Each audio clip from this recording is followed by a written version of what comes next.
Hello दोस्तों, स्वागत है आपका आपके अपने चैनल ग्रो मोर जीके में।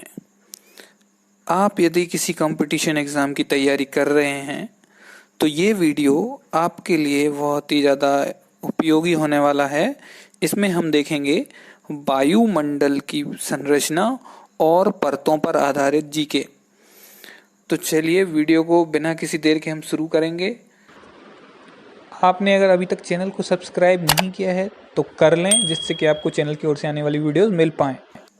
वायुमंडल की कितनी परतें हैं और उन परतों को हम कैसे याद रखेंगे, तो पहले हम ट्रिक देख लेते हैं। तो देखिए, पहली ट्रिक क्या है आपकी, वायुमंडल की परतें। क्या है ट्रिक? छोड़ सबको मैं आया बाहर। छोड़ सबको मैं आया बाहर। तो पहला जो छोड़ है उससे बनेगा आपका क्षोभ मंडल। दूसरा है आपका सबको, सबको से बनेगा आपका समताप मंडल। तीसरा है मैं से बनेगा आपका मध्य मंडल। आया से आयन मंडल और बाहर से बाह्य मंडल। तो ये 5 मंडल हैं आपके, जो कि वायुमंडल की संरचना में आपका मेन पार्ट निभाते हैं। इन पांचों को आपको याद रखना है। ये सब आपको सीरियल से याद रखना है, क्योंकि ये सारे जो हैं इसी तरह से पृथ्वी से लगे हुए होते हैं। सबसे पहले क्षोभ मंडल, उसके बाद समताप मंडल, फिर मध्य मंडल, फिर आयन मंडल और फिर बाह्य मंडल। तो ये आपके पांचों परतें हैं जिनको हमको याद रखना है। अब हम आते हैं हमारे क्वेश्चंस पे। तो इस ट्रिक को जरूर याद रखिए, इससे आपको सारी जो मंडल्स हैं वो सारे याद हो जाएंगे कौन कौन से हैं। और इनकी साप की आपको दूरी जो है सभी की, ये पृथ्वी से कितनी कितनी जो है, पहले कौन सा मंडल है, फिर उसके बाद कौन सा है, फिर उसके बाद कौन सा है, तो उनका क्रम आपको याद हो जाएगा। चलिए स्टार्ट करते हैं। पहला क्वेश्चन जो हमने देखा था अभी, सूर्य से आने वाली हानिकारक परावैंगनी किरणों को कौन सी परत अवशोषण करती है? तो इसका आपको सही जवाब पता ही है सभी को, ओजोन परत है।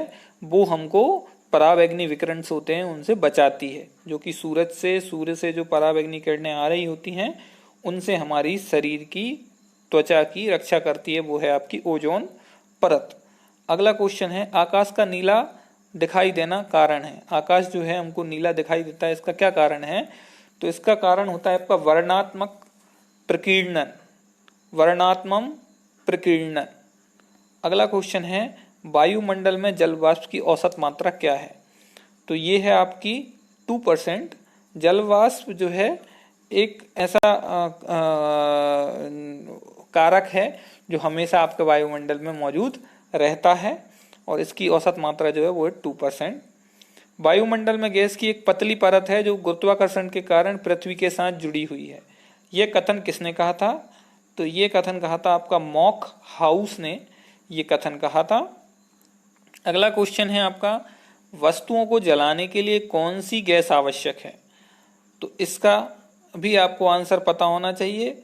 ऑक्सीजन। विदाउट ऑक्सीजन आप किसी चीज को नहीं जला सकते, तो ऑक्सीजन का होना वहां जरूरी है, तभी वो चीज जलेगी। आकाश का रंग नीला किसके कारण दिखाई देता है? तो अभी हमने जस्ट इसके 2 क्वेश्चन पहले भी देखा था। किसके? डी, जो प्रकीर्णन है उसकी वजह से आपका जो आकाश का कलर है वो नीला दिखाई देता है। ओजोन गैस वायुमंडल के कौन से भाग में पाई जाती है?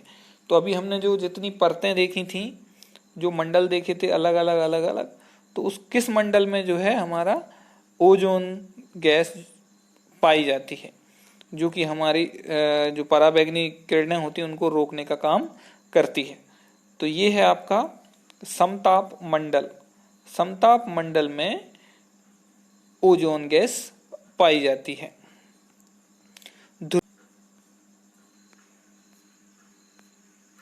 ध्रुवीय ज्योति वायुमंडल के किस भाग में दृष्टिगोचर होती है?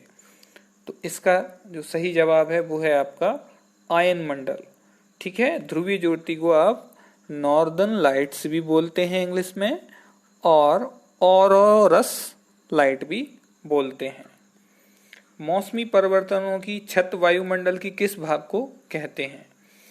तो इसका सही जवाब होगा आपका क्षोभ मंडल। इसको आप ट्रोपोस्फेयर भी बोलते हैं इंग्लिश में। ठीक है, क्षोभ मंडल को ट्रोपोस्फेयर बोलते हैं, समताप मंडल को स्ट्रेटोस्फेयर बोलते हैं, आयन मंडल को आप बोलेंगे थर्मोस्फेयर और मध्य मंडल को बोलते हैं मीसोस्फेयर। ठीक है, इनको भी ध्यान रखिए, कभी इंग्लिश में भी पूछ सकता है आपसे, तो ध्यान रखिए नाम। अगला क्वेश्चन है, वायुमंडल की सर्वाधिक विस्तृत परत है। सर्वाधिक विस्तृत परत जो है वो है आपकी डी, बाहर मंडल, या इंग्लिश में इसको बोलेंगे आप एक्सोस्फेयर। हीलियम गैस की प्रधानता किस मंडल में रहती है? तो इसका सही जवाब रहेगा आपका बाह्य मंडल। यहाँ सबसे ज्यादा आपका हीलियम की अधिकता पाई जाती है। वायुमंडल में कौन सा कारक एक कंबल की तरह काम करता है? ये क्वेश्चन पूछा गया है, वायुमंडल में कौन सा कारक है जो एक कंबल की तरह काम करता है? तो इसका सही जवाब होगा आपका जल वाष्प। जल वाष्प जो है वो एक कंबल की तरह कार्य करता है। निम्नांकित में से कौन सी गैस पेड़ पौधों में प्रोटीन का निर्माण करने में सहायक होती है? तो इसका सही जवाब है नाइट्रोजन। नाइट्रोजन जो है वो मुख्य गैस है जो पेड़ पौधों में प्रोटीन का निर्माण कराती है। नाइट्रोजन और ऑक्सीजन गैस वायुमंडल के लगभग कितने प्रतिशत आयतन को घेरे हुए है? तो देखिए ये होता है लगभग आपका 99%। जो अब वायुमंडल का जो गैसेस का जो आयतन है वो इन दोनों ही गैसों को मिलकर बना हुआ है, ऑक्सीजन एंड नाइट्रोजन। नाइट्रोजन का इसमें बहुत बड़ा पार्ट है, अप्रॉक्स 78% होता है, और ऑक्सीजन जो है वो 21% के अप्रॉक्स होती है। वायुमंडल में सर्वाधिक गैस कौन सी पाई जाती है? तो ये अभी जस्ट इसके पहले हमने देखा है, नाइट्रोजन और आपका ऑक्सीजन। तो सी ऑप्शन जो होगा वो आपका राइट आंसर होगा, क्योंकि ये लगभग 99% एरिया जो रहता है गैसेस का वो इन दोनों की जो वॉल्यूम रहता है वो इन दोनों की वजह से ही रहता है। हवाई जहाज प्रायः उड़ते हैं, तो इसका सही जवाब होगा आपका स्ट्रेटोस्फेयर में हवाई जहाज या समताप मंडल में हवाई जहाज उड़ते हैं। वायु दाब प्रायः सर्वाधिक होता है जब वायु होती है, तो जब एटमॉस्फेरिक जो प्रेशर होता है वो सबसे ज्यादा होता है। कब? जब कैसी होती है, जो एयर होती है उसकी क्या क्वालिटी रहती है? तो वो रहती है ठंडी और शुष्क। ठंडी और शुष्क रहेगी तब वायु दाब जो रहता है वो सबसे ज्यादा रहता है।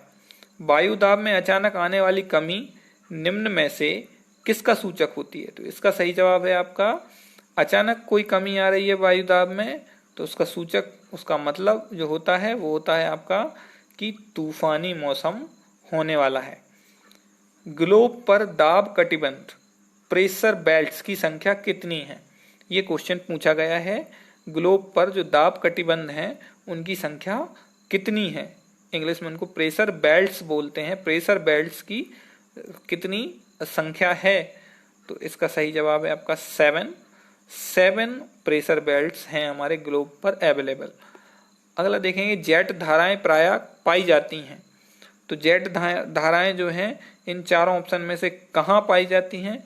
तो इसका सही आंसर है आपका क्षोभ मंडल या ट्रोपोस्फेयर में पाई जाती हैं। पृथ्वी के ऊपर मौजूद वायुमंडल परतों की संख्या कितनी है? तो हमने पहली ट्रिक में देखा था। पहली ट्रिक क्या थी आपकी? छोड़ सभी को मैं बाहर आया बाहर। छोड़ सभी को मैं आया बाहर। तो छोड़ से क्षोभ मंडल, सभी को से समताप मंडल, मैं से मध्य मंडल, आया से आयन मंडल और बाहर से बाह्यमंडल। ये तो 5 परतें हैं, तो इसका आंसर होगा आपका B5। अगला क्वेश्चन है, निम्नलिखित में से कौन सी गैस ग्रीन हाउस प्रभाव के लिए उत्तरदायी है? तो इसका आंसर आपको पता होगा, कार्बन डाइऑक्साइड जो है वो मेन गैस है जो जिसकी वजह से ग्रीन हाउस इफेक्ट आपका होता है।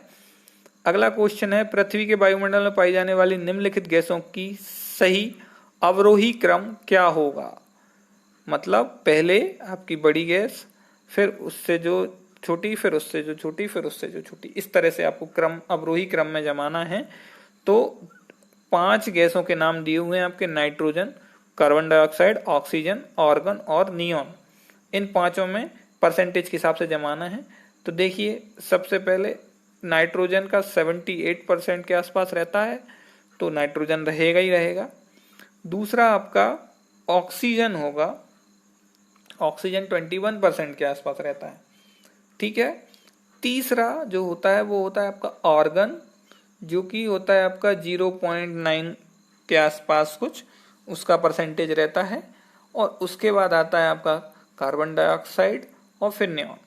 तो देखिए जो सी ऑप्शन जो है वो आपका सही है कि पहला नाइट्रोजन, दूसरा जो है ऑक्सीजन, ठीक है, फिर ऑर्गन, फिर कार्बन डाइऑक्साइड, फिर नियॉन।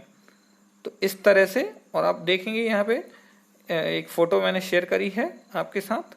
तो देखिए नाइट्रोजन का कितना परसेंटेज है, ऑक्सीजन का कितना है, ऑर्गन का कितना है, कार्बन डाइऑक्साइड का कितना है, नियॉन का कितना है, हीलियम क्या है, क्रिप्टॉन का कितना है, ज़ेनॉन का कितना है और हाइड्रोजन का कितना है। तो उसी क्रम में आपको जमाना था। तो सी आंसर जो रहेगा वो आपका सही आंसर होगा। वायुमंडल को क्षोभ मंडल, समताप मंडल आदि परतों में विभाजित करने का मुख्य आधार क्या है? तो ये है आपका टेम्परेचर। टेम्परेचर को बेस बनाकर ही डिफरेंट आपकी परतों का निर्माण किया गया। निम्नलिखित में से किस मंडल को संवहन मंडल भी कहा जाता है? तो ये है आपका क्षोभ मंडल, इसको आप संवहन मंडल भी बोलते हैं।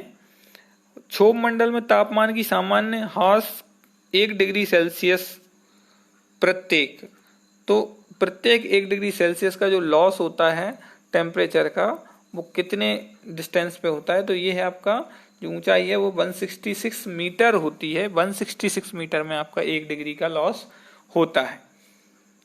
पृथ्वी के वायुमंडल का सर्वाधिक घनत्व कहाँ पर होता है? तो ये वायुमंडल का जो घनत्व होता है वो होता है आपका क्षोभ मंडल पे सबसे ज्यादा होता है। मेघ गर्जन वायुमंडल की किस परत में होता है? तो मेघ गर्जन जो है, मतलब जो जहाँ पे बादल गरजते हैं, वो कौन सी परत पे होता है?